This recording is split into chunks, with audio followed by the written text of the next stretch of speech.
sejam realmente todos muito bem-vindas, bem-vindos. É com uma grande alegria que nós desejamos as boas-vindas oficialmente a esse webinar, que tem como título o Mapa da Orientação Profissional e de Carreira aqui no Brasil, quem somos e o que fazemos, e é um webinar especialmente para celebrarmos também o Dia da Psicóloga, do Psicólogo, né, que vem por aí.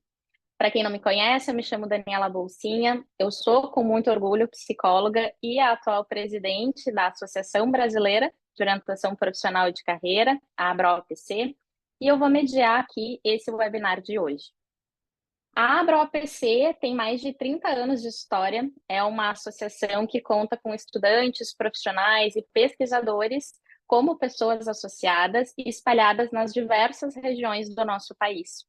A nossa associação tem por finalidade promover o desenvolvimento, o fortalecimento da área de orientação profissional e de carreira, ou a OPC, como ela é também conhecida, através do ensino, da pesquisa e da divulgação da ciência e das melhores práticas.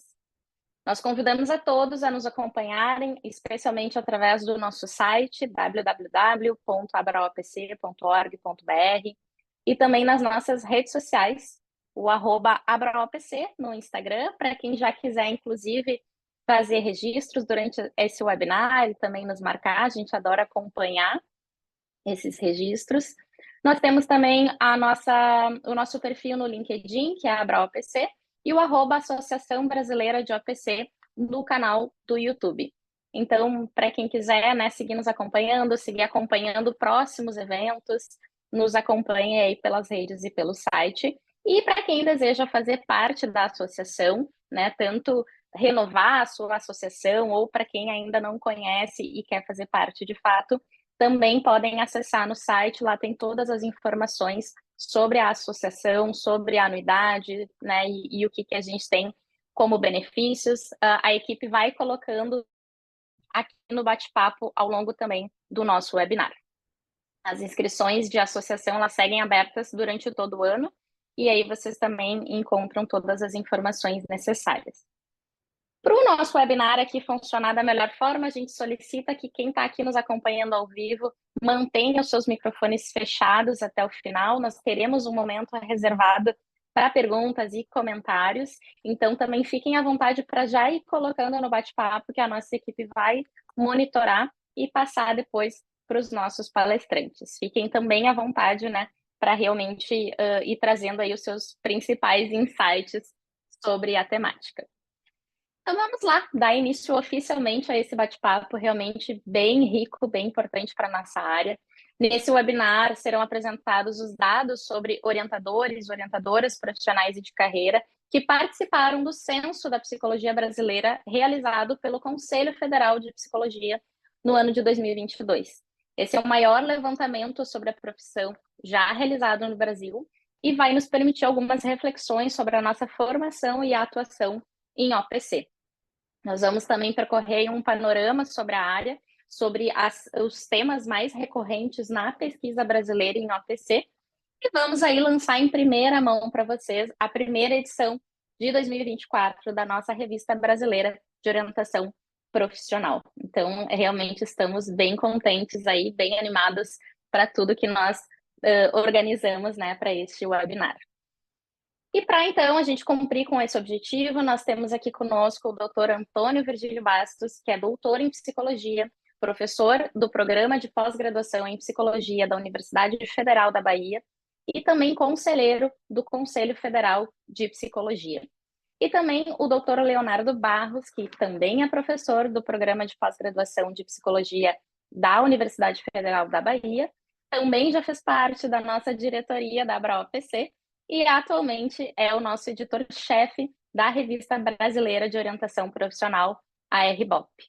Então, antes de mais nada, quero agradecer imensamente a participação, a disponibilidade de vocês dois aqui neste webinar e já passar, então, de antemão a palavra para o Virgílio. Virgílio, seja muito bem-vindo, a palavra está contigo. Bom, boa noite aí a todas as pessoas. Eu quero, por meio do agradecimento a Daniela, agradecer a ABRA-OPC e a todos vocês aí pelo convite de estar novamente. É sempre um prazer conversar com vocês não é da agora, né, que a gente tem tido essas oportunidades. E Daniela já adiantou um pouco, né?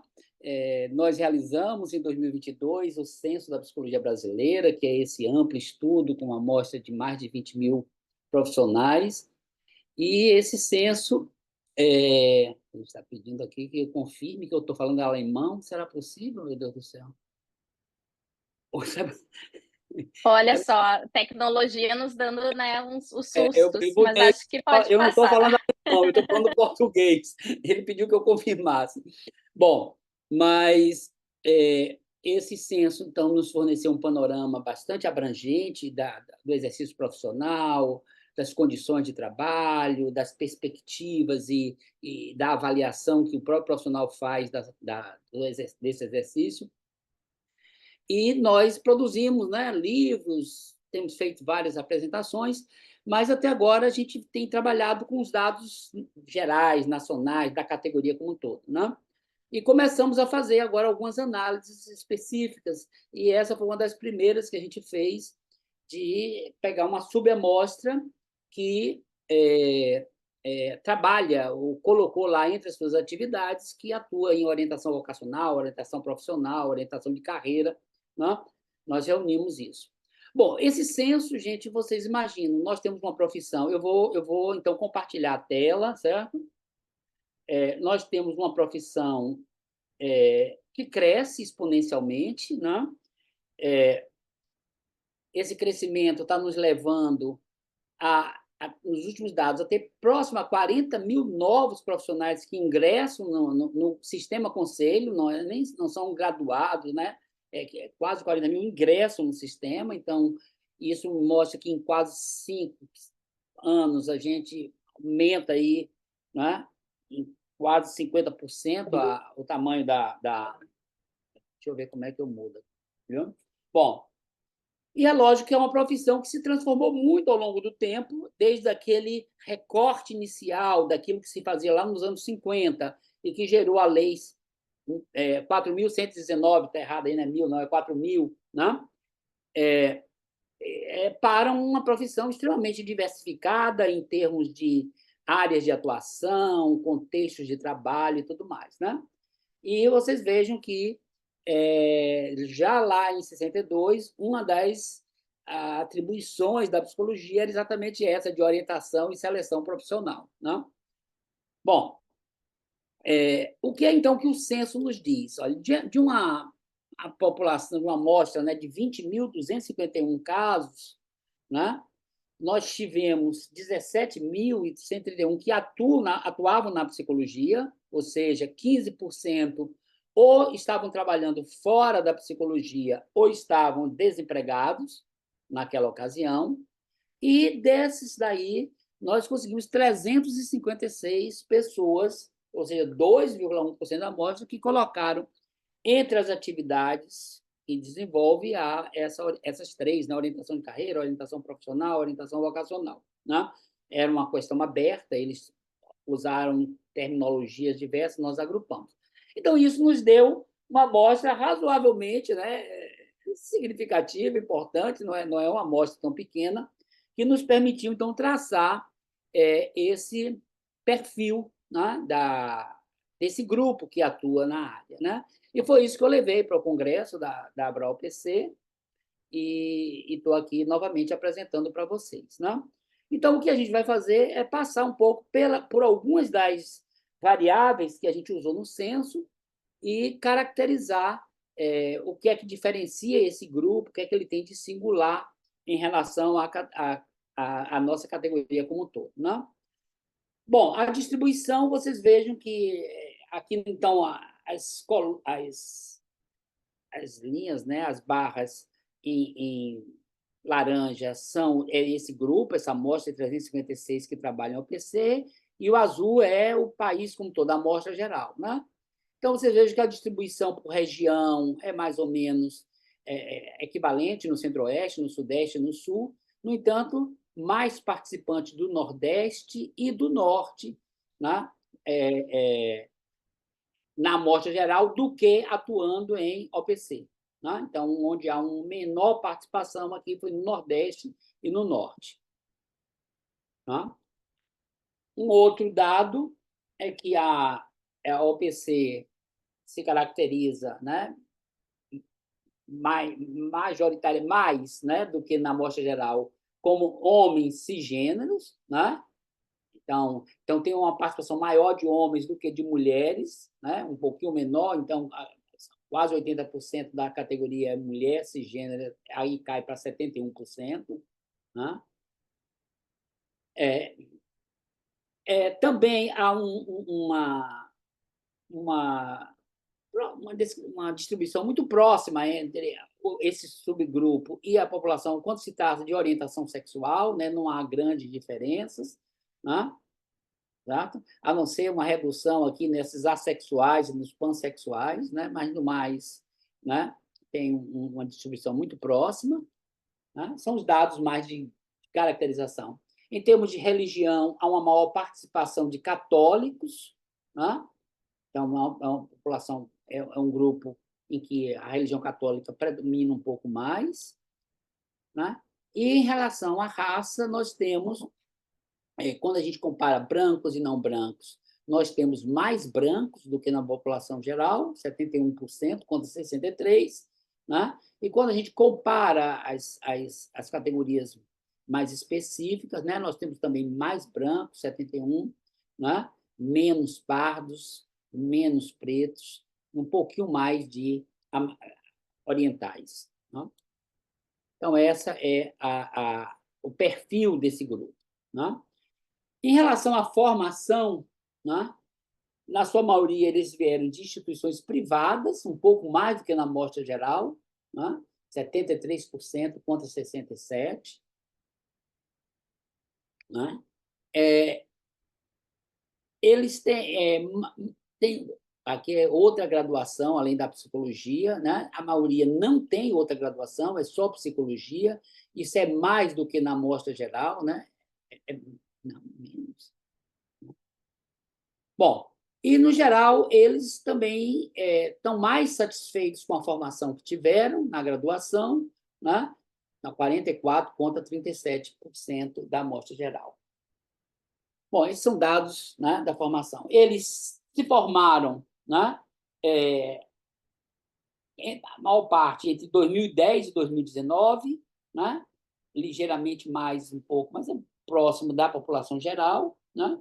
Então, não há uma grande... Ou seja, em todos os anos, de alguma forma, tem sempre um percentual próximo de pessoas que se dedicam à orientação profissional, né? Ao OPC, né? E então não há grandes diferenças, né? E em termos de estágio de carreira, né? É interessante a gente observar que é maior o percentual de pessoas em estágios mais avançados de carreira. Ou seja, temos um pessoal já com uma trajetória maior, né? Com quase 20% com mais de 26 anos de carreira atuando e 55% com de 6 a 25 anos, que são percentuais razoavelmente acima aí daquilo que a gente encontra na população, né, na amostra geral do censo. Né? E, lógico, uma participação menor entre os jovens. Né? Ou seja, então, a OPC não é uma área de ingresso dos mais jovens. As pessoas parecem que já chegam com um certo grau de maturidade na sua carreira. Né? Bom, em relação ao trabalho realizado, né, na natureza do trabalho, nós temos que aí 66% tem um vínculo autônomo, é um trabalho autônomo, né? Contra 30% assalariados. Isso é um percentual bem acima da amostra do censo, né? Que chega a 45% ter algum vínculo autônomo. A carga horária semanal ela é superior, né? Mais de 50 horas, de 35 a 50 horas, é superior à amostra geral. Né? Esses dados aqui são dados perdidos. Né? Então, é um pessoal que trabalha um pouco mais, né? Menos gente só com 20 horas de trabalho. O setor, né, atua na iniciativa privada, 94% atuam na iniciativa privada, 26% no setor público e 18% no terceiro setor, né? E aqui nós temos uma visão mais detalhada disso, que atua exclusivamente na iniciativa privada, 56%, né? E depois nós vamos ver o que é que isso nos indica, né? Misto, iniciativa privada e terceiro setor, serviço público e iniciativa privada, né? Aqui é um detalhamento. Bom, o índice de sindicalização é praticamente equivalente, né? Mas é um pouquinho acima da média geral, ou seja, nós temos uma tradição de baixa sindicalização, né?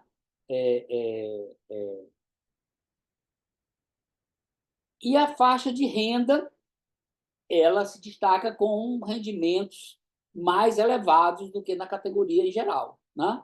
Então, nós temos aqui 14% com rendimentos acima de 12 mil, que é a faixa mais elevada, 12 salários mínimos ou mais, na época, né?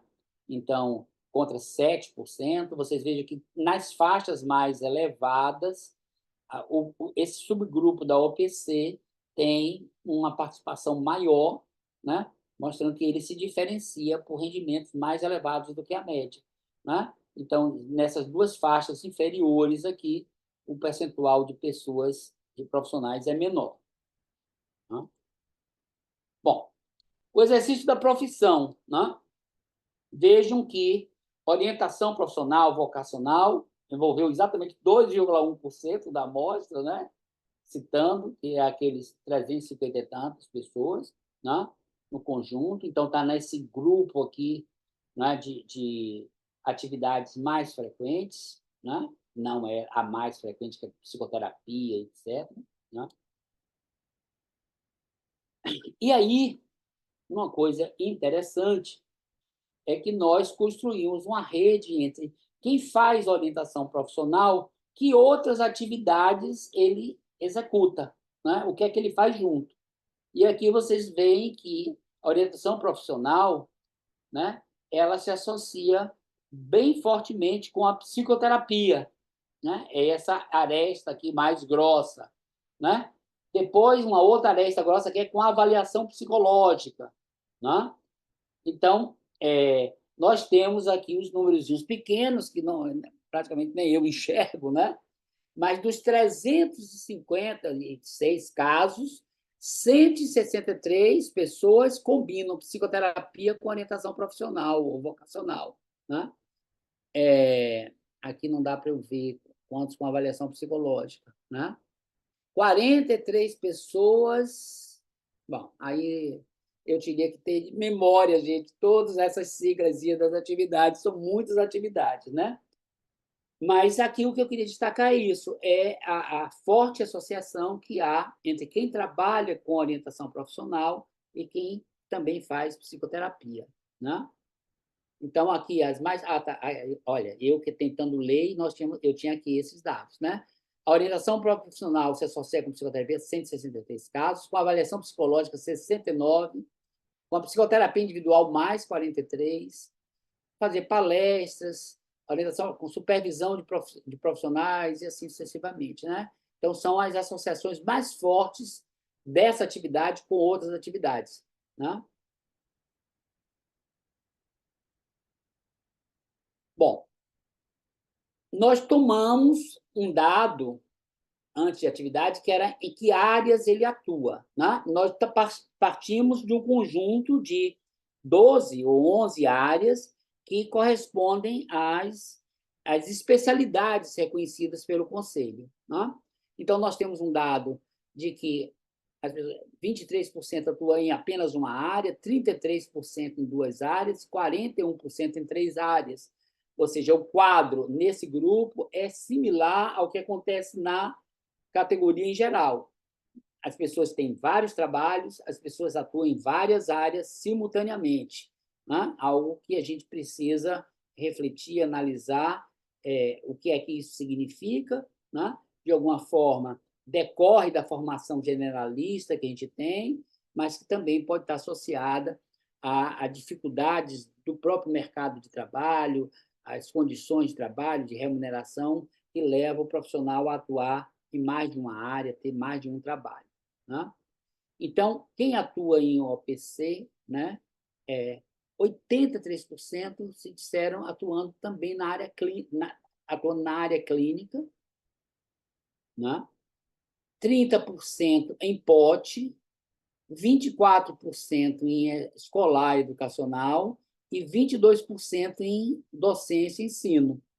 Então, essas são as áreas, e 19% em avaliação psicológica. São as áreas, digamos, mais fortes, né? Que estão associadas. São pessoas, são profissionais dessas áreas que colocaram entre as suas atividades a OPC, né? E nós temos aqui essa figura que é a rede dessas áreas, que é a rede geral, né? Que mostra exatamente isso, como a clínica combina com quase todas as áreas, de forma bastante forte, com a docência, com todas as áreas, né?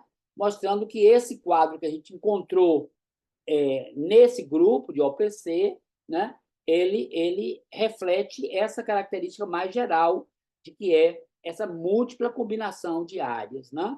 Então, a atividade vem da clínica, vem da docência, vem da avaliação, vem de POT, vem de escolar e educacional. Né?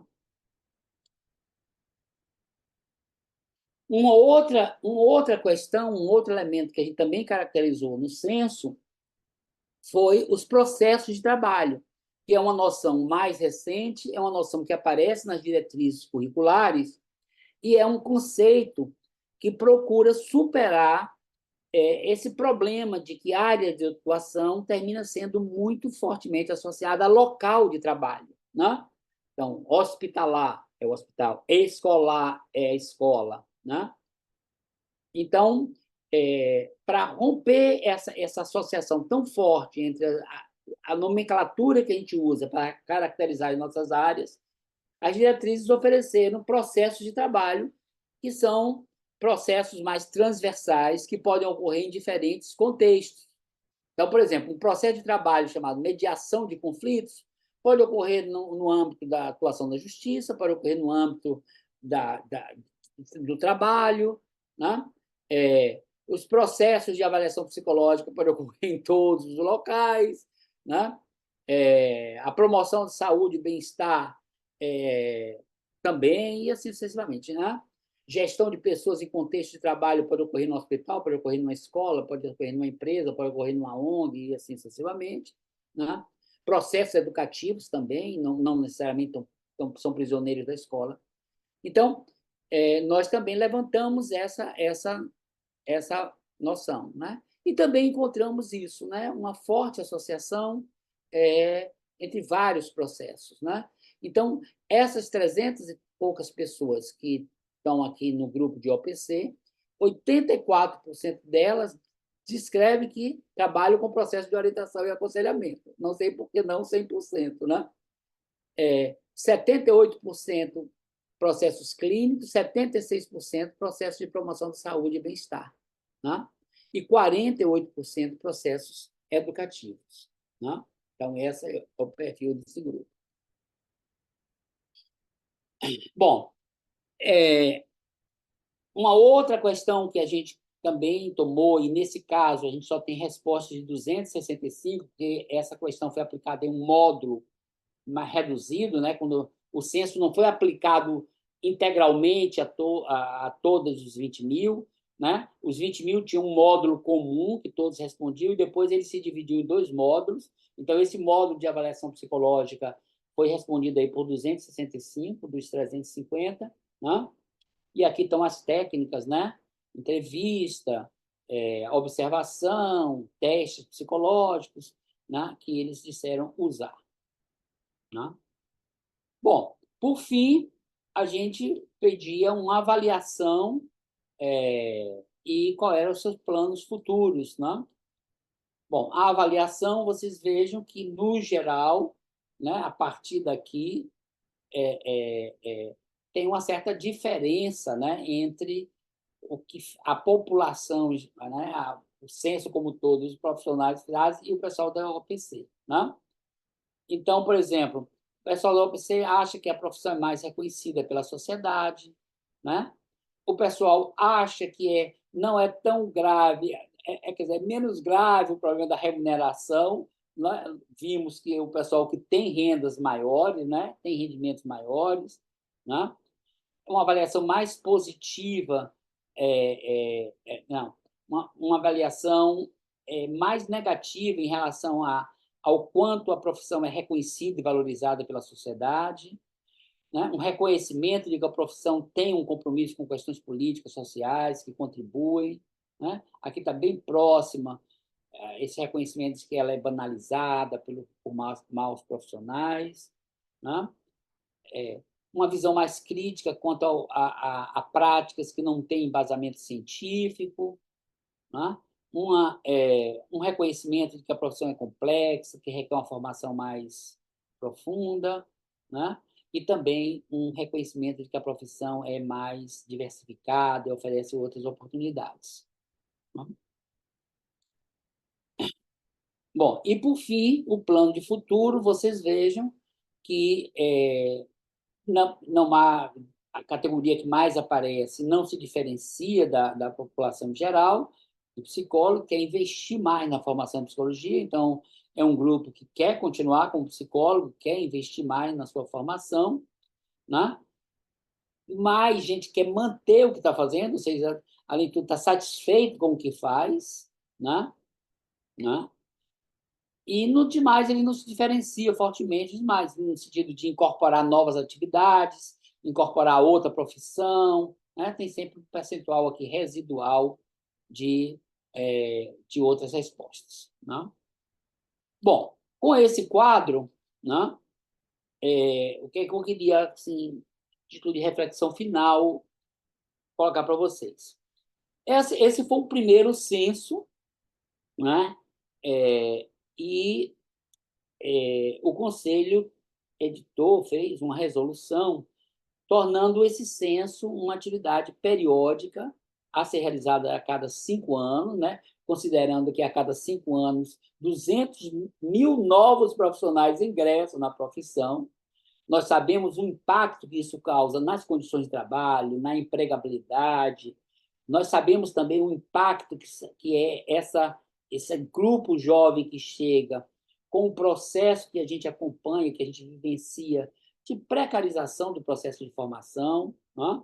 Então, o Conselho decidiu monitorar esse exercício profissional com a periodicidade, né, de 5 anos, né, para que a gente passe a ter uma série histórica dessas transformações.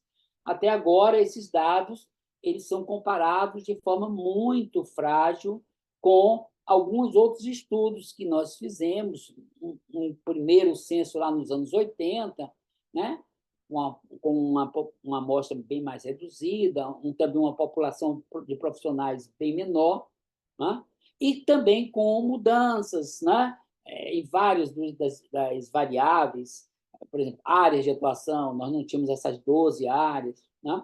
Então, tudo isso que dificulta. Com esse censo, a nossa expectativa é que a gente possa monitorar, doravante, as transformações no exercício profissional. Até porque o censo abrangeu muito mais coisas do que esse recorte que eu estou trazendo aqui para vocês. Né? Bom, o perfil de quem realiza OPC, né, se deu a partir de atividade relatada pelo profissional. Né? Então, isso impõe limites nas nossas análises, pois nós não tratamos o OPC como uma área de atuação. Né? Nós tomamos as especialidades do Conselho, reconhecidas pelo Conselho. Então, com isso, a gente teve que agrupar pessoas que colocaram essa atividade lá entre as 5 atividades que ele poderia citar. Então, é possível que nós tenhamos mais pessoas que fazem isso, mas que não priorizaram essa, ou essa não tem uma centralidade, um peso tão grande nas 5 atividades do trabalho que elas realizam. Né? Então, isso nós podemos ter uma perda, e esse limite é importante dizer a vocês. Né? O censo, então, não nos permite essa análise mais aprofundada desses subgrupos específicos. Né? Então, assim, quando a gente trabalha com áreas, com uma população maior, a gente consegue avaliar. Não podemos afirmar que essa amostra é uma amostra representativa. Mas eu também não sei vocês aí devem saber bem mais do que eu, se há estudos com profissionais da área com amostras mais expressivas do que esse, né? Bom, o que eu avalio é que há insights bem interessantes sobre quem atua em OPC, né? Em termos das suas características pessoais, né? Que se diferenciam por uma presença masculina mais expressiva e por um maior peso de pessoas que se auto-identificam como brancas, né? Há uma redução do número de profissionais mais novos, sobretudo recém-formados ou em estágio inicial de carreira, o que requer aprofundar a compreensão do que está ocorrendo com a formação. Ou essa formação não está sensibilizando ou até oferecendo essa alternativa, e a gente sabe como o nosso processo de formação é seletivo, né? Muitas vezes o aluno pode passar por toda a graduação e nem ter ouvido falar em orientação profissional de carreira, né? Essa é uma hipótese, né? E pode ser também o fato de que esse tipo de atividade, esse tipo de inserção profissional requer, de fato, uma maior maturidade, né? Maior preparo, maior formação, né?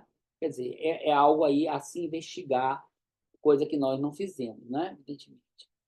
O trabalho é fortemente autônomo e assegura rendimentos que são superiores à média da categoria.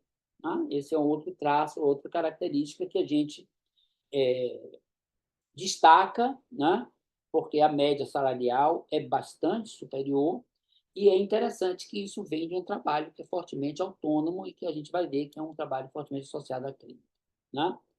A multiplicidade de inserções os leva a se identificarem como atuando em diversas áreas, mas com elevado predomínio da clínica. Nesse tripé, clínica, pote educacional, é evidente, né? São as três áreas que eles de onde surgem essas atividades de OPC, né?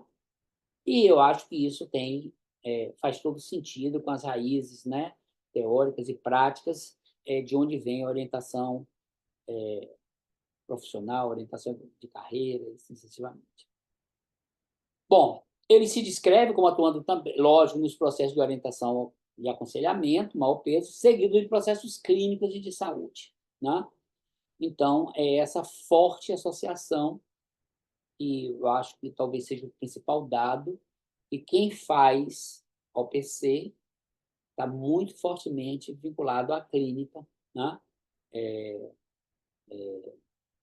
E que aí talvez mereça também uma reflexão do quanto essa atividade ela é embasada em processos mais clínicos, né?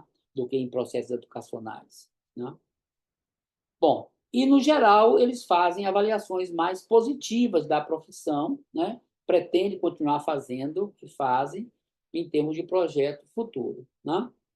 Então, isso, assim, estou muito preso aos dados, né, que a gente tem, e a nossa expectativa é que isso possa servir a vocês da área de problematizarem, de levantar possíveis explicações, né, de aprofundarem a compreensão do que é que está por trás desse quadro. Acho que é isso, gente. Não sei, eu acho que eu ultrapassei o tempo, né, Léo? Virgílio, muitíssimo obrigada. Acho que já nos trouxe, sim, importantes reflexões e insights sobre esses dados, sobre essa temática, né? Nós, inclusive, como associação, acho que só reforça, né, o nosso desafio com a formação, inclusive, né, de novos profissionais, de jovens, e que conheçam cada vez mais a área, a atuação da OPC. Porque, como tu mencionaste, né, muitas vezes ao longo de toda a graduação não se conhece, não se tem exatamente uma disciplina, inclusive, né, que possa trabalhar esse tema, né, e como uma área de atuação, e ela acaba sendo uma temática dentro de outras, né, então dentro da área clínica ou dentro da área de avaliação psicológica, da área organizacional, né. Isso é um dado interessante, que você veja que o estágio de carreira são pessoas mais antigas, então pode ser que isso já existiu no processo de formação antes e foi desaparecendo com o tempo, né? Porque as pessoas mais jovens não estão indo para lá, né? Bom, eu levantei a hipótese também de demandar uma outra formação, mais experiência, é possível, né? Mas eu acho que Sim, a hipótese da ausência do contato com essa área na formação que se expande tanto, né? E hoje, gente, nós temos 1.300 cursos de psicologia, o último dado que a gente tinha no país, né? Então, possivelmente, a gente não tem professores da área dando acesso ao aluno, né? É isso. Mas é isso. Passo aí para a Leo. Exato. E aí, só para trazer, acho que especialmente para quem está aqui nos assistindo ao vivo, né, quem vai acompanhar esse webinar pela gravação depois, a gente tem aí, de fato, uma associação, né, que justamente firma cada vez mais esse compromisso de fortalecer a área de orientação profissional e de carreira, de apresentar como um campo de atuação. Então, temos vários estudantes aqui nos assistindo, né, tanto no webinar, temos turmas que estão em sala de aula acompanhando também, né? Fica aí o convite para que possam conhecer cada vez mais essa área, porque realmente é um tópico aí, né, de reflexão da nossa associação quanto à sucessão da área, a formação, né, em termos aí realmente de continuidade da área de atuação da OPC.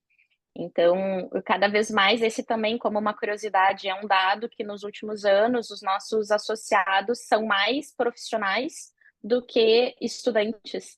Então, a gente busca também trazer um pouco mais assim desse cenário como uma possível área de atuação, né, de pesquisa. Então, acho que agora o Léo também apresenta um pouco mais o que tem aparecido, né, na nossa revista, o que está vindo de publicações, de pesquisas, e também quais são as tendências e que fazem a gente também refletir e repensar aí um pouco sobre a área.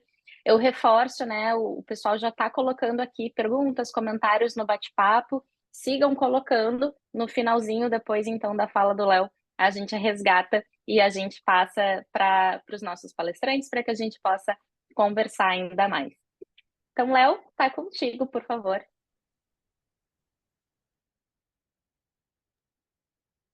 Boa noite a todas as pessoas. É um prazer muito grande estar aqui hoje, né? Celebrando o dia da psicóloga e do psicólogo. Eu estava até refletindo que, por muitas vezes, eu me identifico orientador de carreira e não, não psicólogo, mas sou, sim, psicólogo de toda a minha formação, né? Graduação, mestrado e doutorado, e acho que a psicologia contribui muito para a nossa atuação dentro do contexto da orientação profissional. Eu acho que o Virgílio traz um monte de dados bastante interessantes, intrigantes também, para a gente refletir. Acho que a ideia também aqui na minha fala é trazer um pouco do cenário, né, aqui por um recorte talvez mais restrito ainda, né, porque a gente está falando das publicações científicas, que aí envolve uma parcela, né, de pessoas que passaram aí por mestrado, doutorado, que são professoras, pesquisadores, né, que estão produzindo esse conhecimento.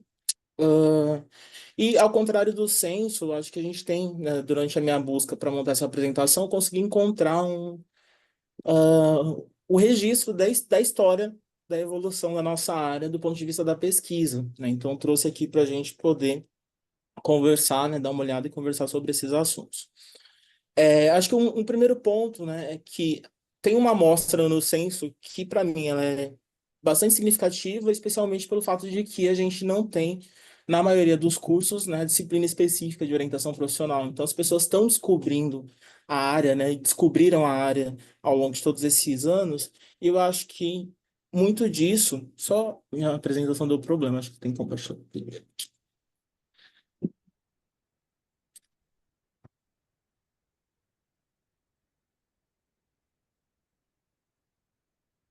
Passou o slide aí, Dani?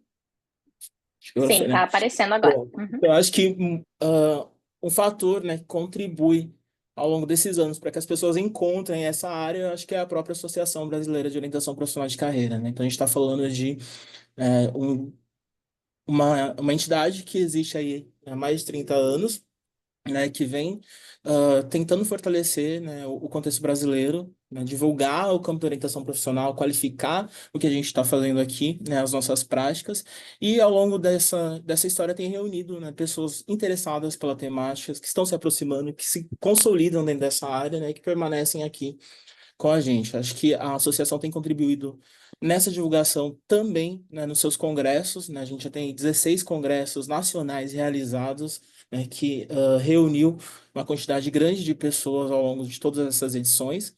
Aí eu peguei o dado de quantos associados nós temos até o momento aqui em 2024, né? Então temos 179 pessoas, né, neste momento que contribuem, né, para a construção dessa nova história. Né? E fica o convite para as pessoas que ainda não são associadas, né, que façam a sua associação e venham, né, construir a história da orientação profissional junto com a gente. É, é, Bom, o registro histórico das produções científicas, em algum momento ele vai estar muito presente na nossa revista, né? Revista Brasileira de Orientação Profissional, que está aí em circulação há 21 anos. Ela começa ali em 2003, né, sucedendo a primeira revista, a revista da ANBOP. Né? Então, aproveitando para as pessoas que não conhecem a revista, a gente está falando de uma revista bem qualificada na área da psicologia, né? Então, uma das melhores revistas que a gente tem no campo da psicologia brasileira. É uma revista que ela aceita trabalhos em fluxo contínuo, então podem submeter trabalhos a qualquer momento do ano.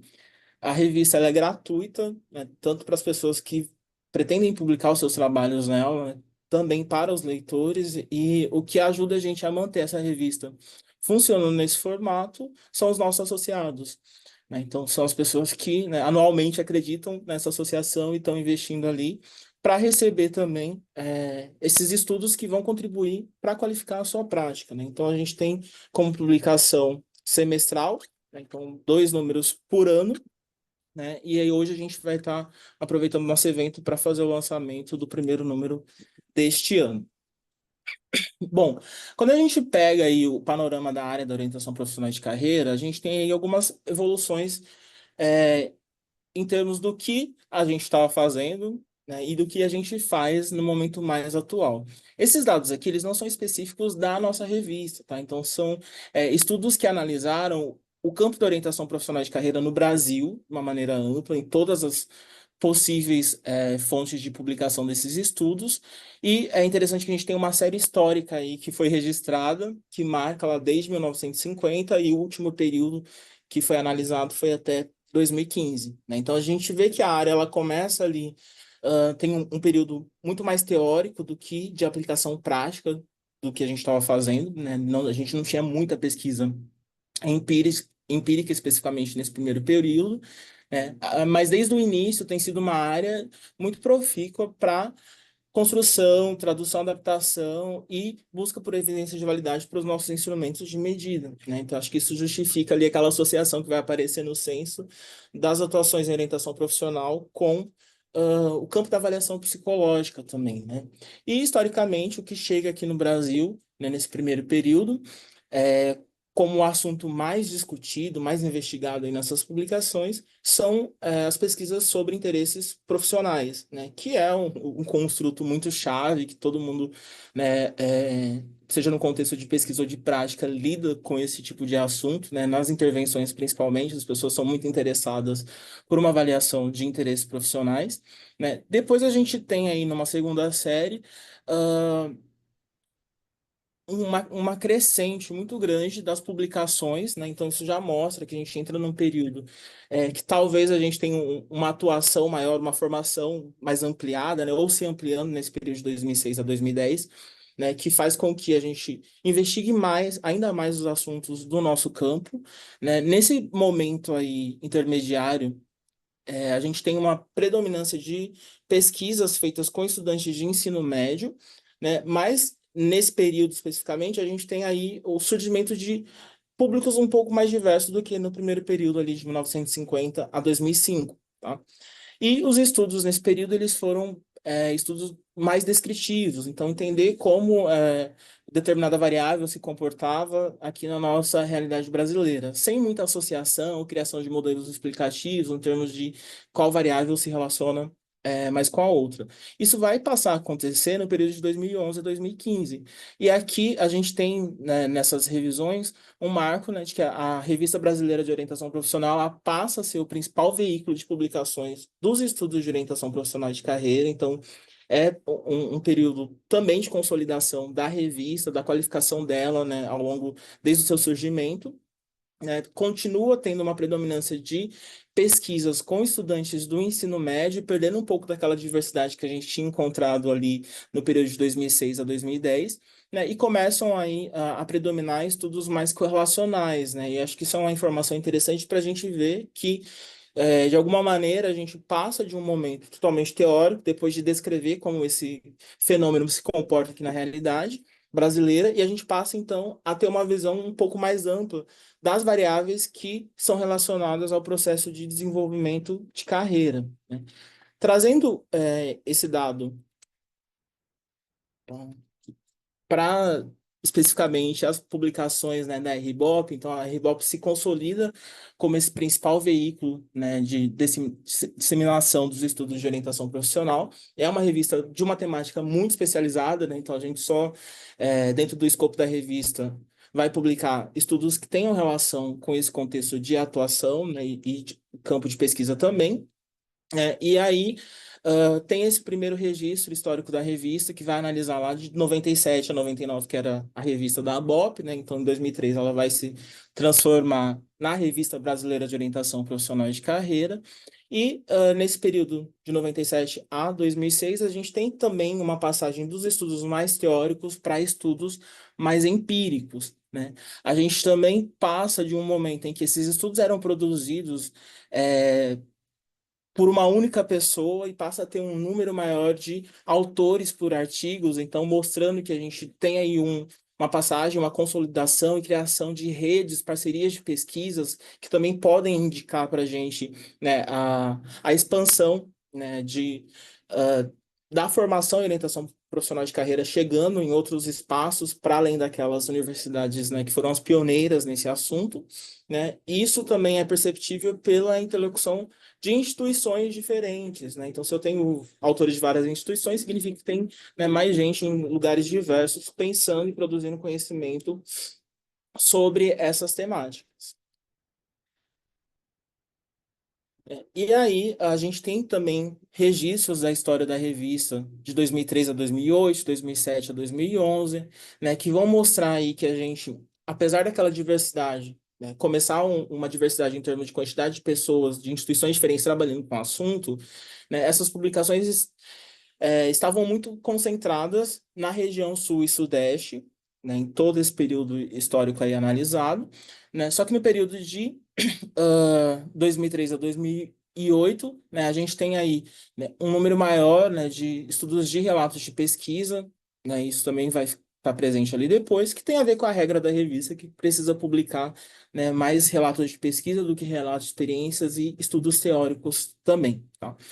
A gente vê que o uso de instrumentos de, de avaliação psicológica estão presentes aí nos dois momentos analisados, né? Então, tem uma parcela de estudos que vão sempre se referir a pesquisas mais quantitativas, que usam testes e escalas, e a gente passa a ter alguns instrumentos que também indicam para a gente quais eram os assuntos mais trabalhados nesse período, né? Então, os instrumentos que mais aparecem se referem cada um a um construto específico, né? Então, a gente tem ali nesse momento de 2003 a 2008, né, um foco maior na escala de comprometimento com a carreira, escala de entrincheiramento de carreira, maturidade para escolha profissional, né, e o teste forte de profissões. Depois, nesse outro período, a gente passa aí a ter um maior número de estudos para a escala de alta eficácia, o teste forte de profissões, né, continua presente, e a inclusão de instrumentos mais focados já para um contexto universitário, né, então com a escala de desempenho acadêmico. E nessa edição que está sendo lançada hoje, a gente tem também uma análise da produção da revista, da RBOP, que pega do período de 2011 a 2022. Então, a gente tem toda essa continuidade aí de análise sobre o que tem sido estudado, né, desde o surgimento da revista, né? Então, eu fiquei bastante feliz quando eu vi que a gente tem essa sequência aí de estudos analisando, né, como que a nossa área foi desenvolvendo aqui no campo da pesquisa. E nesse estudo específico, que foi realizado pela Liliana Faria, lá de Portugal, né, ela fez uma análise bibliométrica, né, e conseguiu identificar que nesse período aí de 11 anos, a gente tem uma predominância de estudos, né, focados no ensino superior, desenvolvimento profissional, com estudantes universitários, avaliando a autoeficácia, estudos também que vão contemplar aconselhamento de carreira, o mundo do trabalho, o campo da avaliação psicológica, né? Então, continua sendo uma área que tem estudado e buscado validar os seus instrumentos. A gente passa a ter aqui também, né, um outro público que não estava aparecendo de uma forma mais forte nos outros períodos, né? Que estudos com aposentadoria, né? Estudos com foco em escolha de carreira. A gente passa a ter também mais estudos, né, focado para entender o papel da família no processo de desenvolvimento de carreira, estudos que vão trazer perspectivas de discussão de gênero em relação ao desenvolvimento profissional, que vão discutir o mundo do trabalho, a adaptabilidade de carreira, né, que é esse construto que teve muita força, ainda é bastante estudado, a gente ainda recebe muitos estudos focados com isso, mas que a gente teve um período aí de crescente de estudos com essa temática, e estudos que também vão se pautar na vertente da psicologia positiva, né? Que ela vai ser proposta ali nos anos 2000 e a gente vê que ela também chega no campo da orientação profissional, né? Então a gente tem várias aproximações com esse movimento, né, lá do campo da psicologia que vai dizer que a gente precisa olhar para as variáveis, né, que são salutares, que estão preservadas no indivíduo e ajudá-lo a se desenvolver ainda mais a partir, né, das suas próprias qualidades e que faz sentido porque no campo da orientação profissional a gente trabalha muito para a potencialidade, né? A gente também vai analisar fenômenos de adoecimento, mas acho que em grande maioria a gente está muito mais focado para as potencialidades humanas. Esse mesmo estudo conseguiu analisar qual é o impacto dos trabalhos que são produzidos e publicados na RIBOP e traz um dado muito interessante que 72% dos artigos receberam citações. Então, assim, a nossa revista ela tem mesmo um impacto em termos das pessoas acessarem esses conteúdos, né, e citarem os estudos que estão sendo divulgados ali. Então, é de fato um periódico, né, que as pessoas confiam, acreditam na qualidade que está sendo publicado e reproduzem e citam as pesquisas do nosso campo, né? Ele também identificou, a Liliana também identificou, né, que tem mais de 277 instituições, né, que contribuíram com pesquisas publicadas nesse período na revista. Então a gente tem aí muita interlocução entre as pessoas, né, entre instituições distintas, um número grande de autores também, né? 198 autores e autoras publicaram na revista nesse período. E a revista ela tem aí foi apontada nesse estudo como de fundamental importância na comunidade que fala a língua portuguesa. Então a gente recebe muito mais estudos, né, brasileiros, né, que a gente fala português, pessoal de Portugal. A gente também tem recebido, né, estudos de Espanha, Peru, né, então tem vários outros países trazendo estudos para cá, mas predominantemente comunidade portuguesa. E ela identifica, né, que a gente tem uma necessidade de internacionalização do periódico, né, no sentido de talvez publicar mais em língua estrangeira ou também conseguir atrair mais pesquisadores, né, que falam inglês, que publicam em inglês, para que a revista também possa ser mais acessada por pessoas, né, falantes da língua inglesa. Coloquei entre aspas necessidade porque eu acho que isso é algo que precisa ser muito bem debatido, né, em termos de proposta mesmo, qual o papel da revista, né, em termos de política de publicação para um contexto brasileiro, para o sul global, enfim, acho que isso é pauta para a gente conversar aqui também. E, né, feito esse preâmbulo, né, trouxe aqui o que a gente tem de mais atual na revista, que é esse número que está sendo lançado aqui, tá? A gente está falando do número 25, né, então, do ano de 2024, nosso primeiro número. E pautei essa apresentação com base no editorial que eu escrevi para esta publicação, tá? Então, o que que a gente percebe nesse número mais recente da revista é que as publicações da nossa área elas estão mostrando um alinhamento com a realidade da população brasileira, né, e do nosso contexto. Tem aparecido estudos que estão fazendo leituras interseccionais, né, então aliando, né, a compreensão do efeito do gênero com raça no desenvolvimento de carreira, né, maternidade apareceu aqui também, né? Então, mostrando que a revista está acompanhando o cenário que está sendo desenhado no nosso país, que tem sido marcado por desigualdade social, né? E quando a gente alia essa desigualdade a outras variáveis características das pessoas, né, como suas questões de raça ou de gênero, o buraco é um pouco mais embaixo, né? Então, marco lá no editorial que, apesar da gente ter, por exemplo, né, a maioria da população do Brasil com pessoas autodeclaradas pretas, a gente está falando de um grupo que vai receber menos, né, do que pessoas autodeclaradas brancas, ainda que tenha a mesma formação, né? E trouxe também um dado, né, do efeito dessa precarização, que é dessa desigualdade que começa desde a infância. Então, o Observatório da Branquitude lançou um censo esse ano, em que identificou que 70% das escolas de educação básica que têm a melhor infraestrutura no nosso país, elas são, em sua maioria, de alunos brancos. Adotaram um critério: 60 ou mais por cento dos alunos declarados brancos, para dizer que a escola era de maioria branca, né? E enquanto as escolas que têm a maioria de alunos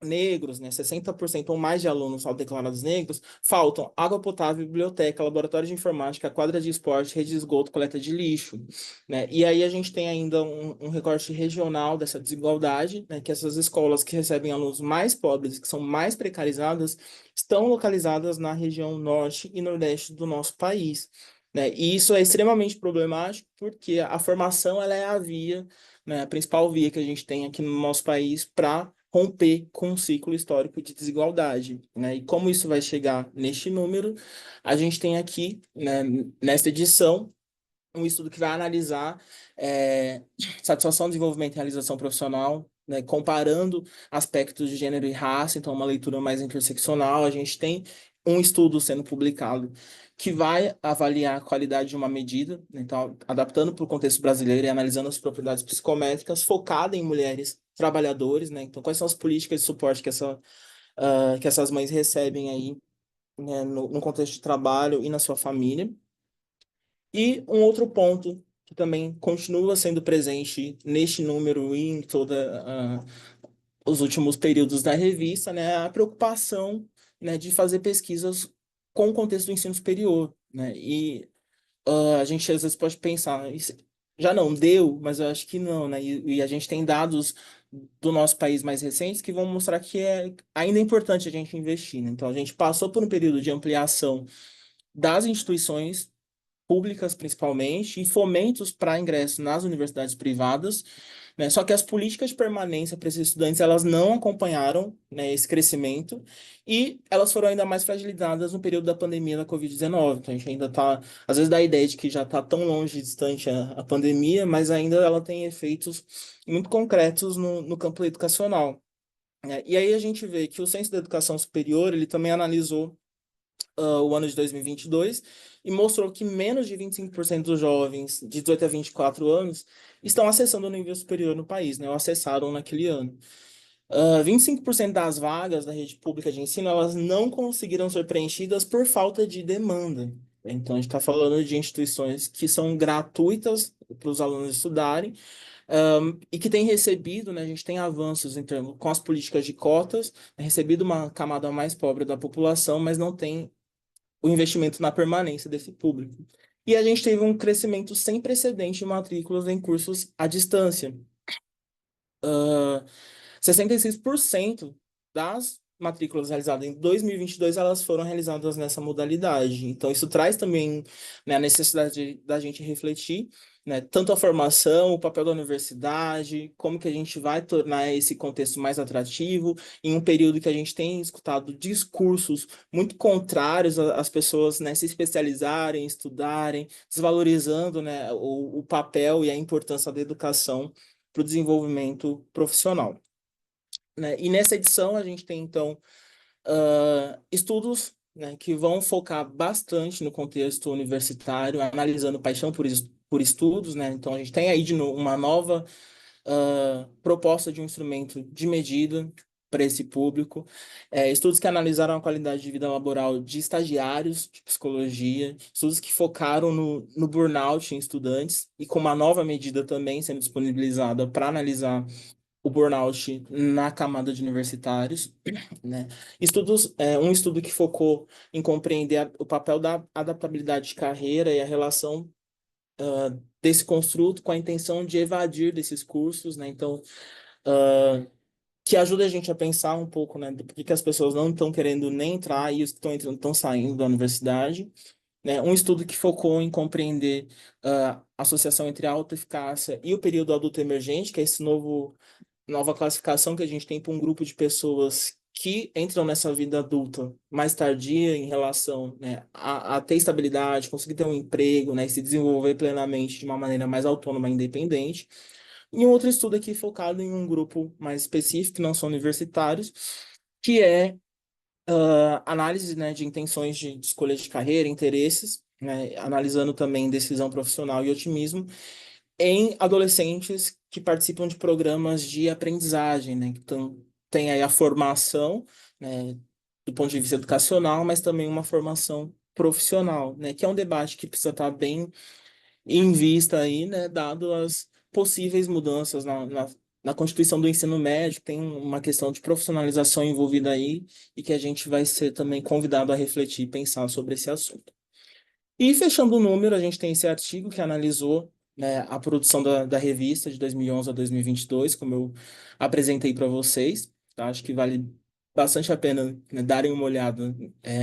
Nesse estudo, ele também consegue identificar aí, né, a associação entre pesquisadores, quais são os artigos que foram mais citados nesse período, né, tiveram mais impacto na comunidade acadêmica, e a gente tem aí uma resenha de um livro de avaliação em orientação profissional e de carreira.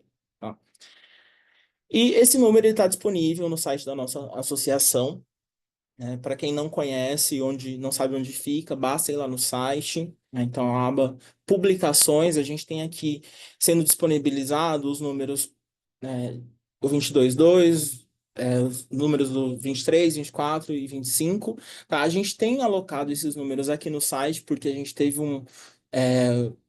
uma parada nas publicações lá na PepsiC. Então, às vezes as pessoas vão entrar lá no site da PepsiC, né, e vai ver que ah, a revista ela não está atualizada e pode gerar a impressão de que a gente não está publicando. Então, a gente continua publicando, né, eles estão sendo hospedados no nosso site e estão lá no processo de regularização, né, do portal de periódicos, e em breve eles vão estar lá também, tá? Então, só para vocês conseguirem acessar esses estudos, né? A gente não parou as publicações, a revista continua funcionando aqui plenamente.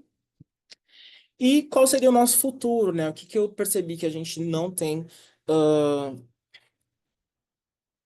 não tem aparecido muito, né, nesse período histórico aí de análise da revista. Então, apesar de a gente ter uma crescente de contribuições, de parcerias entre pesquisadores de instituições diferentes, os estudos mostram que, inclusive esse último estudo que está sendo lançado agora, que os estudos eles estão muito concentrados ainda na região sul e sudeste. Então, tem sim uma necessidade também de formação de um campo da pesquisa também, levando essas pesquisas, né, e profissionais, formar mais pesquisadoras e pesquisadores em outras regiões que reflitam também as questões próprias dessas regiões, né? Num país tão imenso quanto o Brasil, isso é extremamente importante. A gente tem pouquíssimos, né, nem tem aparecido ultimamente, estudos de eficácia de intervenção. A gente trabalha muito, gosta muito da prática, a gente vê que tem um número grande de pessoas, né, atuando, intervindo. Só que, ao mesmo tempo, a gente não tem, né, estudos que demonstrem se essas intervenções estão funcionando ou não estão funcionando, ou como elas podem ser aperfeiçoadas ou não. E o convite ainda para a gente expandir as intervenções e pesquisas para contextos e públicos não tradicionais. Então, a gente continua tendo essa predominância lá de estudos com o ensino médio, que são importantes, com o ensino superior também são importantes, mas a gente não tem tantas publicações que vão analisar experiências, né? Por exemplo, de trabalhadores desempregados, de trabalhadores em contextos mais informais, né? A questão de profissionalização também, aliás, ensino e profissionalização, né, é o que tem aparecido bastante. Então, acho que seriam aí tendências que a gente precisaria pensar em investir um pouco mais no desenvolvimento e desenho dessas pesquisas. E aproveito também a oportunidade para fazer um convite para as pessoas, né? A gente está aí com um processo de atualização cadastral dos nossos pareceristas. Tá? Os pareceristas eles são pessoas fundamentais para continuar a qualidade dos estudos que são publicados, para a gente ter também celeridade no tempo de avaliação e resposta para as pessoas que estão enviando os seus estudos para a revista. Acho que todo mundo ultimamente tem tido experiências bem positivas em termos de tempo, né, de resposta e da publicação dos seus estudos, mas para isso a gente precisa ampliar né, o quantitativo de pessoas que tenham disponibilidade para ler esses estudos, fazer avaliação, emitir pareceres, né, no sentido de contribuir com a qualificação da nossa área. Eu vou deixar depois o link aqui também para as pessoas se cadastrarem, né? E agradeço aqui pelo convite também, né? Deixo aqui registrado que a revista ela é construída também por outras pessoas, as quais expresso aqui os meus agradecimentos, a Lucia, a Maria Célia, o Rod, o Marcelo, a Fabiola, o Gustavo e o Gabriel, tá? Então, muito obrigado a todos e a você, Dani. Maravilha, muitíssimo obrigado, Léo. Acho que também é uma fala extremamente importante, né? Já nos traz aí um panorama bem legal sobre a nossa área, né? Sobre o que tem se pesquisado e o que vem pela frente também. E novamente nos gera várias reflexões sobre a formação de profissionais de OPC, como que a gente pode tanto se basear por essas evidências científicas e pensar também as nossas práticas, as nossas intervenções. Acho que vale um comentário, né, Léo, assim, reforçar, na verdade, o quanto que um dos principais compromissos da ABRA-OPC enquanto associação é assegurar a continuidade da nossa revista científica, né? Então, realmente, muito do que a gente faz enquanto associação também é para garantir a continuidade da revista, né? Então, as nossas anuidades também estão aí contribuindo, né, para a continuidade. Então, acho que fica aí também para quem não conhece ainda tanto, né, saber como é que funciona os bastidores.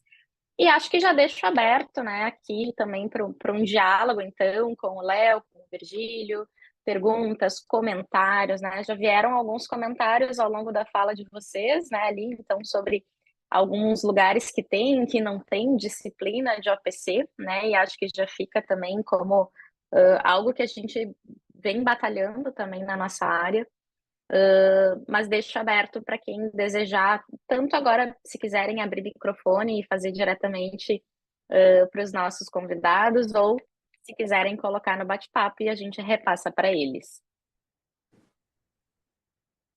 Eu tenho uma pergunta. Virgílio, tudo bem?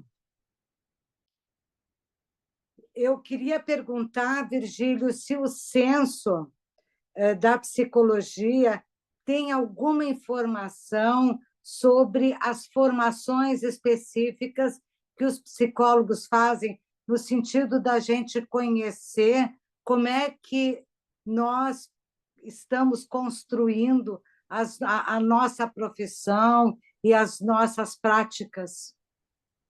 Porque eu vi que tem uma resposta a qual é a porcentagem de pessoas que estão satisfeitas com a formação que receberam, mas a gente não tem informação sobre essas formações, se foi na graduação, se é um curso de fim de semana, se é um curso de especialização, enfim, eu queria saber isso.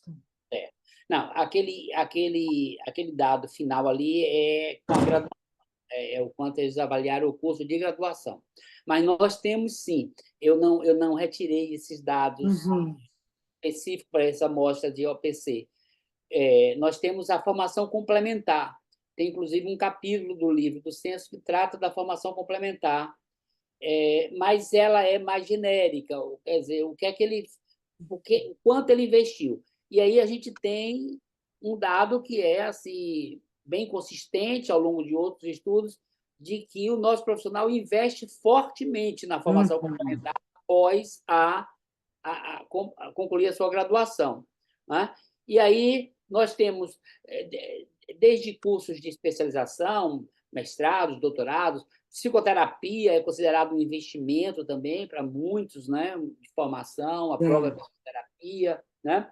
Agora, curso de atualização, então nós temos esse dado genérico, mas a gente não vai encontrar nomes dos cursos, entendeu? Para a gente fazer uma avaliação mais...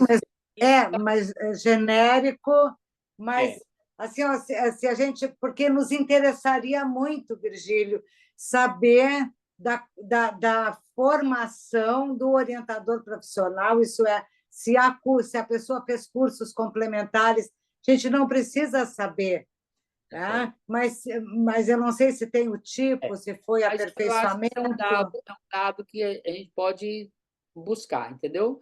Assim, A gente tem muito interesse, Virgínia, em né? saber. Pelo menos qual é o nível de formação. Ali você já viu que tem vários que atuam na docência, que no geral são doutores ou mestres, etc. Uhum. Mas a gente tem esse dado, eu posso depois olhar, a Léo me cobra aí Ah, para eu adoraria, Virgínia, saber. ver. Agora, eu quero dizer a vocês, eu não sei nem se eu devia dizer isso, é que, na realidade, esse censo do exercício profissional, nós temos um projeto no Conselho Federal que é fazer um censo da formação, porque nós não temos um quadro nacional do estado da formação em psicologia.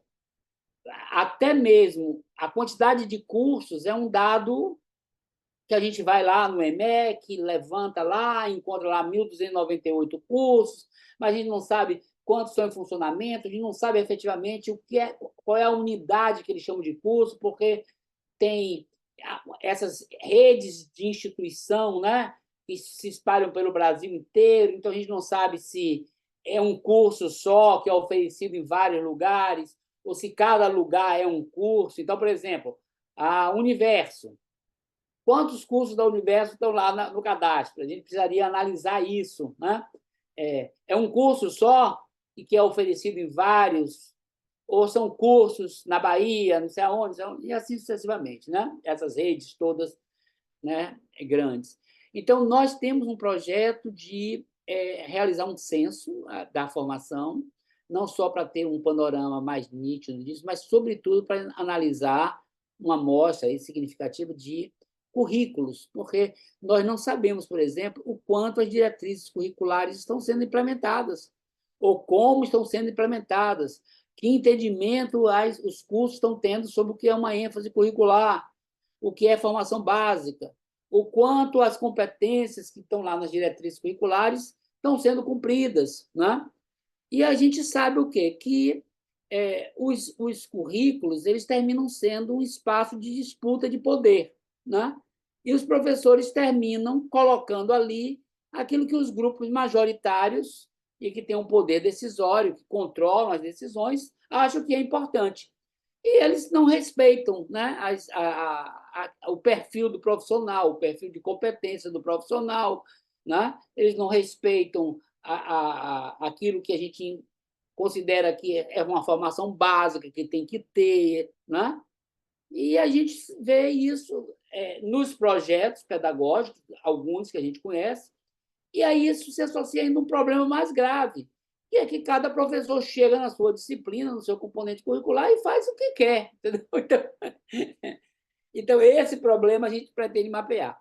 Mas eu confesso que eu não sei se nós, no Conselho, vamos ter perna para ainda, nesse 1 ano e pouco de gestão que nos falta, cumprir essa tarefa, entendeu? Mas está no nosso planejamento estratégico, é um dos nossos objetivos, e nós vamos agora, inclusive, fazer uma avaliação do que é que a gente ainda pode concluir da nossa gestão para concentrar mais energias.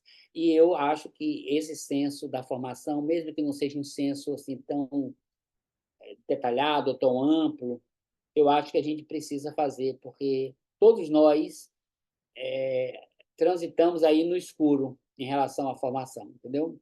A gente não sabe. O pessoal da ABEP diz que chegam muitas queixas, muitas denúncias, mas são coisas assim, chega de um, chega de outro, mas não se tem um quadro do tamanho do buraco, que é o tamanho do buraco que é a formação, né, no país, né? E aí, Lúcia, tem ainda mais isso, né? A questão que essa formação pós-graduada, lato sensu, é uma terra de ninguém, né? O que é oferecido aí, a indústria de cursinhos que tem, não tem ninguém que controle isso, nem INEP, nem MEC, nem Conselho Nacional da Educação, ninguém controla isso, né? Esse é um território absolutamente solto, né? Nas mãos do mercado, né? E a gente não sabe também o quanto isso vai impactando os rumos da profissão, né? E formando pessoas e conduzindo pessoas. Bom, isso não é uma crítica de que deve ter boas experiências, bons cursos, boas formações, né? Mas a gente também não tem controle sobre isso. Você viu que a Lucy botou um comentário que essa fala do censo sobre a orientação profissional deveria se transformar num artigo para a gente publicar na revista, né, Virgínia? Pois é. Eu acho que eu até convidei Léo, não foi, Léo, para a gente fazer, não foi? Léo, Convidar comprometa-se com testemunhas agora. Convidar é fácil. Agora, fazer... Eu conversei com o Hugo hoje, a gente vai sair esse artigo. Eu fiz agora no COMP, que é um evento da Abrape, né? Eu fiz uma análise super interessante sobre a presença da área educacional no nosso sistema de pós-graduação, né? Aí fiz uma análise, está super interessante, aí o pessoal transforma num artigo. Eu preciso dedicar um tempo especial para tudo que for apresentação transformar em artigo. Mas eu convidei a Raquel Guzzo para ver se ela, junto comigo, a gente também transforma isso em artigo. Né? Mas eu acho que são dados interessantes. Eu acho que é uma amostra que não é desprezível, né? Você ter 350 e poucos profissionais que dizem que fazem OPC, eu acho que é um número razoável, né? E, lógico, a gente pode explorar mais os dados, tem bem mais dados ali que a gente pode olhar, e olhar com mais atenção, né? Examinar, né? E aí precisa de alguém mesmo da área que tenha um olhar mais especializado, né? E que compreenda melhor a dinâmica da área, a história da área, né? Coisa que eu não tenho, assim, né? Mas é isso, Léo. Bota o Léo para assumir essa tarefa. Vai sair. Ela, entendeu? Ele não é mais Em presidente, breve. deputado, entendeu? Então, ele pode tocar mais isso. Virgílio, veio mais uma pergunta aqui sobre a intenção, se existe uma intenção da atuação e orientação profissional e de carreira ser oficializada como uma área de especialização pelo CFP. Olha, assim, em termos de conversas ou de propostas, nunca chegou a isso, entendeu? Nunca chegou, pelo menos nesse período que eu estou no conselho, não chegou. Nós reeditamos, né, a resolução das especialidades, atualizando mais o perfil e, sobretudo, atualizando os conteúdos, né? Programáticos, etc. e tal, né? As exigências e tal, né? Mas nós sentimos uma necessidade de rever essa resolução e essas especialidades, né?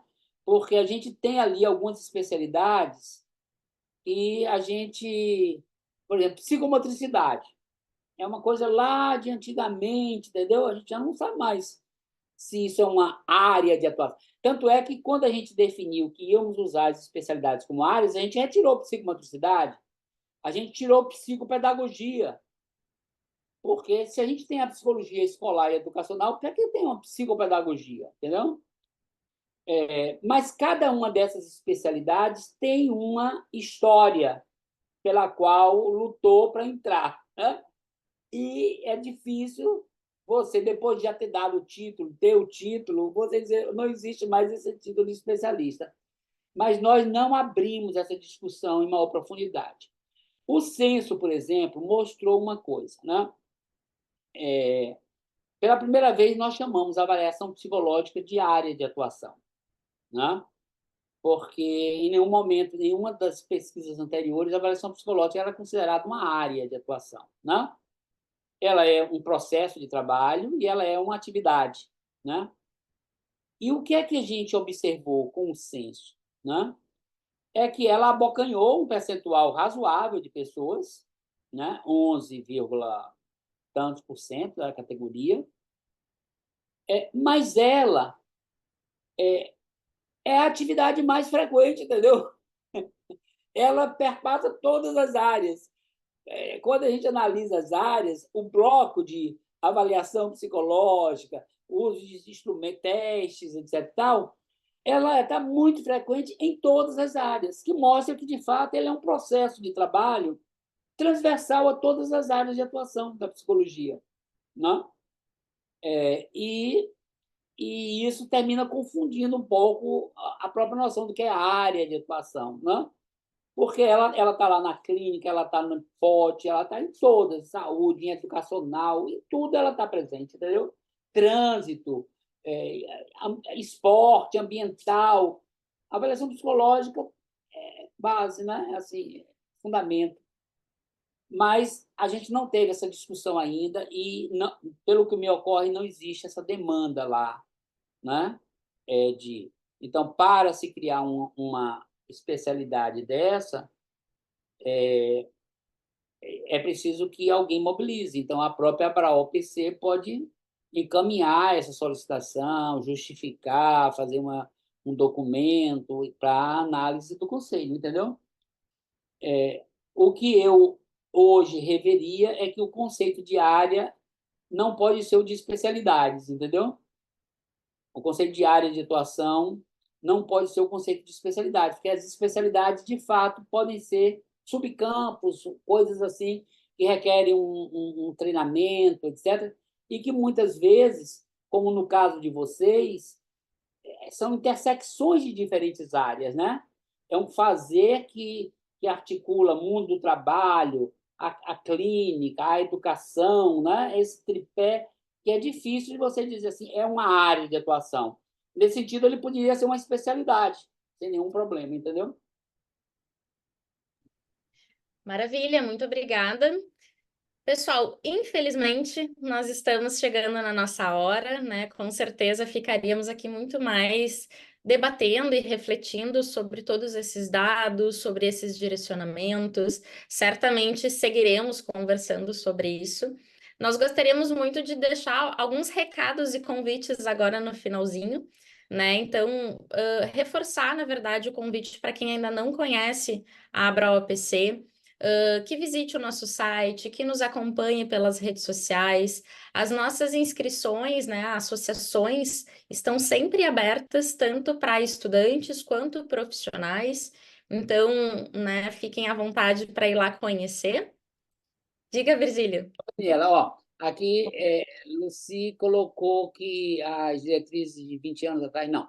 Nós tivemos a primeira diretriz foi aprovada em 2004, depois nós tivemos uma em 2011, que atualizou com a inserção da formação do professor, do licenciado, e agora esse ano, saiu as novas diretrizes homologadas pelo Ministério da Educação, uma que nós terminamos em 2019, ou 2000, antes do governo passado, ficou lá mofando, e agora nós conseguimos que ela foi aprovada, já tinha sido aprovada pelo CNE, e agora foi homologada pelo ministro. Nós temos diretrizes super recentes e bastante modificadas, com muitas novidades, né? Tanto nas ênfases como no modelo de competências, e que é bom aí as pessoas conhecerem. Com certeza. Obrigada, Virgílio, por reforçar e comentar, né?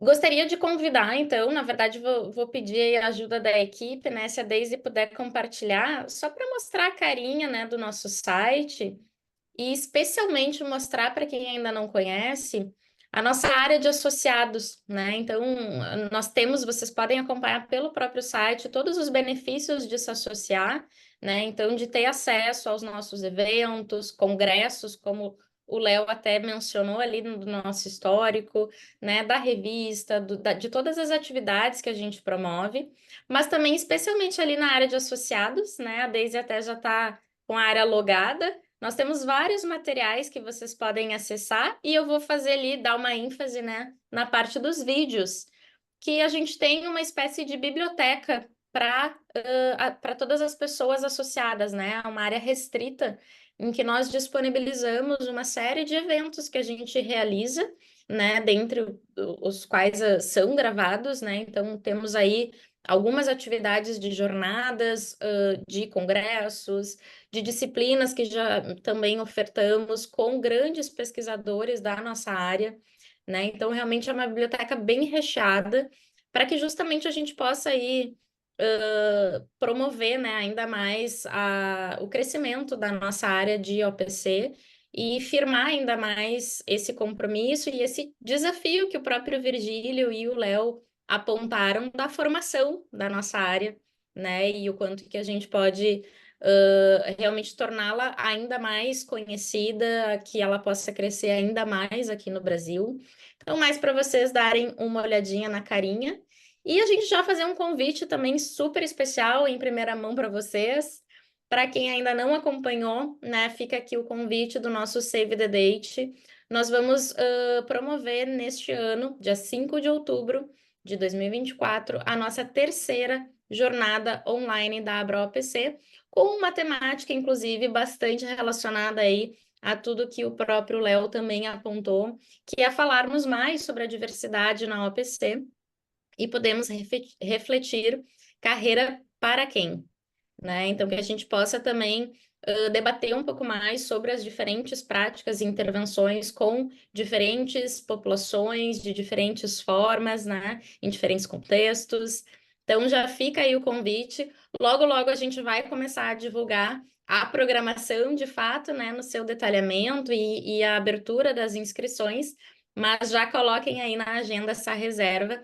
É um evento online, né? Então é aí também a oportunidade da gente seguir trocando ainda mais. E logo também a gente segue divulgando os próximos webinars, a gente tenta sempre, dentro do possível, né, seguir oferecendo aí diferentes eventos para a gente poder tanto seguir próximos, quanto seguir debatendo ainda mais sobre a área de orientação profissional e de carreira. Obrigada, Daisy.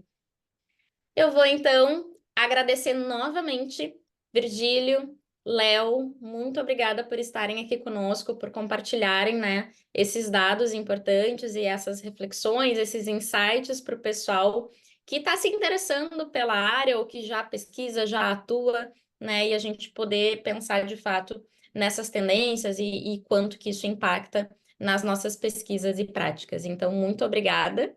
Não sei se vocês querem deixar uma palavrinha final, uma reflexão final para a galera. Não, gente, agradeço a vocês, boa noite aí, viu?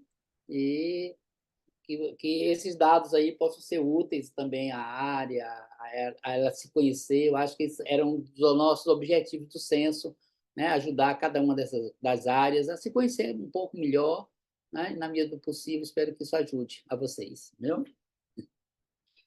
Bem, boa noite para todo mundo e feliz dia da psicóloga e do psicólogo. Pois é. Exatamente. Nós vamos convidar, antes de sairmos, se quem quiser, puder abrir suas câmeras, a gente sempre faz uma foto oficial do evento, né? Então, para quem estava aí, de repente, de câmera fechada e quiser,